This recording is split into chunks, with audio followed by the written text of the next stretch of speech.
harus berperang habis-habisan menghadapi saudaranya sendiri, Kurawa. Perang besar dalam kisah Bharatayuda juga tersalib seorang tokoh bernama Sangkuni. Perangainya yang buruk dan suka menghasut demi meraih kekuasaan telah membuat dua kelompok saudara itu hancur lebur di medan perang yang maha dahsyat. Hasutan dari mulut berpisah pejabat kerajaan hingga menciptakan kematian-kematian tragis bukan hanya terjadi di cerita Bharatayuda.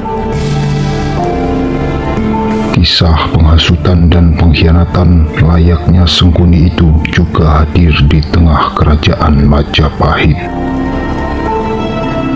Apabila di Hastinapura dalam kisah Bharatayuda ada Sangkuni, di Majapahit ada Mahapati, dia Halayuda.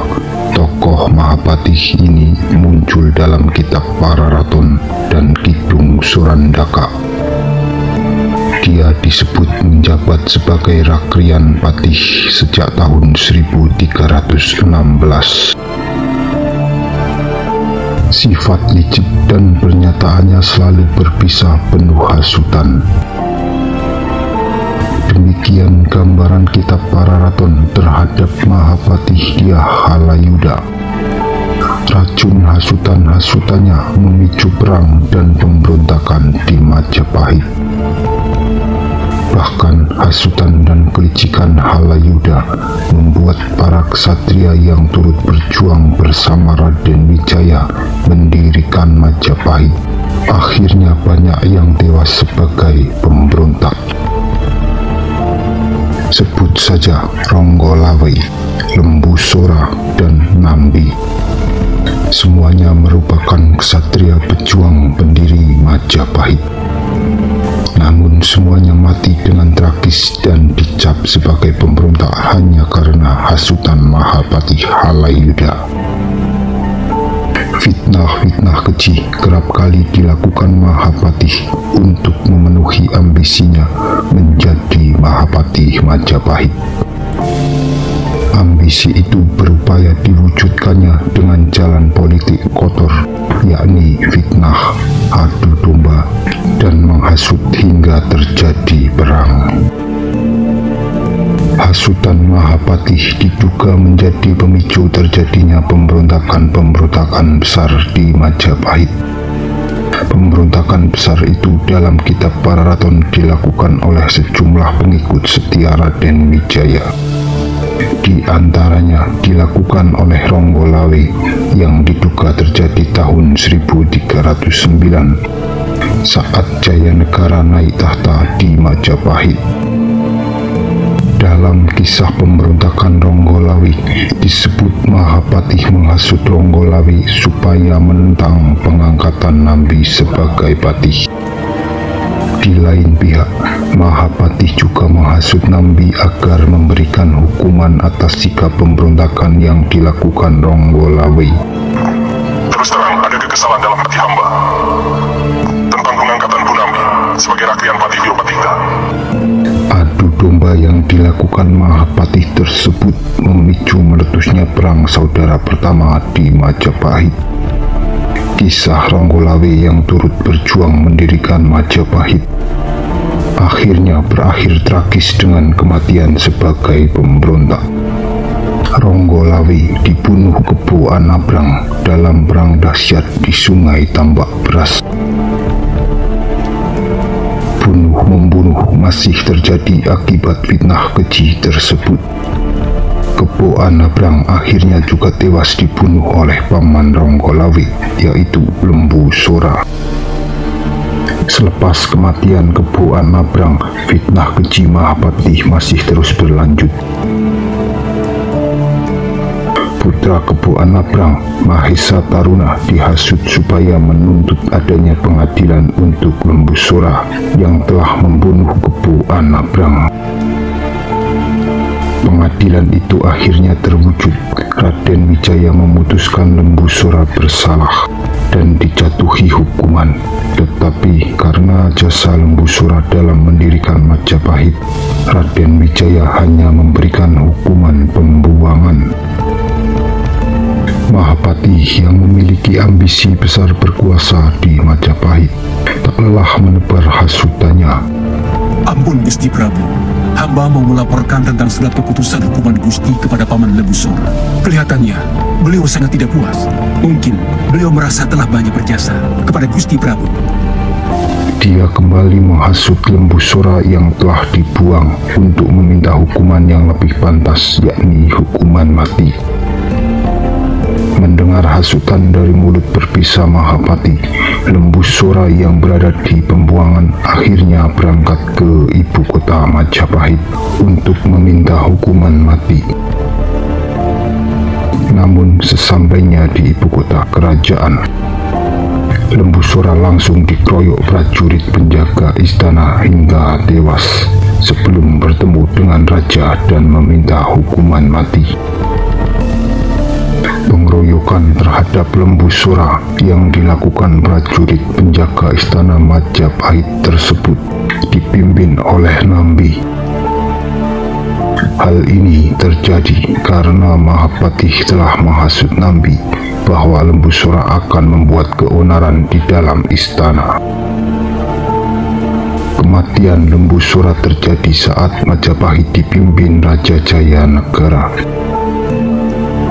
Jayanegara yang naik tahta menggantikan ayahnya Raden Wijaya sebenarnya memiliki hubungan baik dengan Lembu Sora karena Lembu Sora pernah menjadi mentornya saat memerintah di Kediri atau Daha.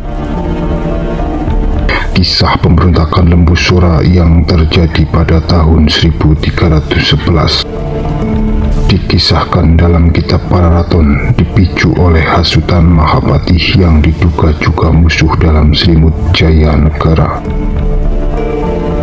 Usai Lembu Sora terbunuh oleh Nambi, Mahapati balik mengadu domba Jayanegara dengan Nambi. Hasutan ini memicu terjadinya pemberontakan Nambi pada tahun 1316. Pemberontakan ini diduga akibat ambisi ayah Nambi, Arya Wiraraja. Sebelum memberontak kepada rajanya, Nambi menjabat sebagai patih istana. Namun, ayahnya menginginkan Nambi menjadi raja. Kala itu dikisahkan Nambi mengambil cuti untuk menghadiri pemakaman ayahnya, Arya Wiraraja, di Lamajang Tigang Juru saat itu. Saat itu, Mahapati dikisahkan turut hadir melayat dan menyarankan Nambi yang sudah menjadi patih di Majapahit untuk memperpanjang cutinya. Bahkan Mahapati sendiri yang menawarkan diri kepada Nambi untuk mengizinkan perpanjangan cuti itu ke Raja Jayanegara. Saat kembali ke istana Majapahit, Mahapati justru menyampaikan kepada Jayanegara bahwa Nambi tak akan kembali ke Majapahit dan menyiapkan pemberontakan. Kabar dari Mahapati Halayuda ini membuat Jayanegara marah besar dan akhirnya mengirimkan pasukan dengan kekuatan maha dahsyat untuk menghancurkan Lamajang Tigang Juru yang kini bernama Lumajang. Pertempuran dahsyat terjadi di selatan Gunung Semeru dan membuat Nambi beserta keluarganya tewas sebagai pemberontak Majapahit. Akhir kisah Mahapati Halayuda terjadi usai pemberontakan Rakuti. Pada tahun 1319, pemberontakan ini tercatat sebagai pemberontakan paling dahsyat di Majapahit. Rakuti mampu menguasai istana Majapahit hingga membuat Jayanegara lari mengungsi ke desa lain. Pemberontakan Rakuti akhirnya berhasil ditumpas berkat keahlian dan keberanian Gajah Mada dengan pasukan Bayangkara. Pemberontakan Rakuti ini juga memicu kerenggangan hubungan Jayanegara dengan Mahapati Halayuda. Bahkan semua kejahatan Mahapati di dalam istana Majapahit hingga memicu terjadinya berbagai pemberontakan akhirnya terbongkar satu persatu. Hukuman sangat berat dijatuhkan kepada Mahapati Halayudha. Dia dihukum mati dengan dicincang layaknya mencincang daging babi hutan. Diduga Mahapati ini hanyalah nama julukan saja, karena namanya tidak ditemukan di banyak prasasti peninggalan Majapahit. Nama Mahapati Halayudha hanya muncul di kitab Pararaton dan Kidung Sorandaka. Dalam kitab Nagara Kertagama, kematian Nambi yang merupakan patih Majapahit kala itu tidak diungkap secara detail. Kematian seorang patih kerajaan ini hanya dituliskan secara singkat dan tidak diungkap penyebabnya. Nama dia Halayudha tercatat dalam prasasti Swida Teka tahun 1323 sebagai patih Majapahit menggantikan Nambi yang tewas pada tahun 1316. Menilik dari nama Dyah yang dipakai Halayudha, diduga Halayudha merupakan keluarga bangsawan di Majapahit. Pasalnya gelar Dyah dipakai oleh keturunan Raja Majapahit. Bahkan dalam kitab Nagara Kertagama, Raden Wijaya juga disebut sebagai Dyah Wijaya. Sementara dalam prasasti Sukamberta, nama patih Nambi dan Lembusura hanya disebut sebagai Empu. Diduga kondisi inilah yang memicu rasa sakit hati Halayudha kepada Nambi dan Lembusura, karena lebih dipercaya oleh Raden Wijaya menjabat sebagai patih yang merupakan jabatan tertinggi di bawah kekuasaan Raja Majapahit.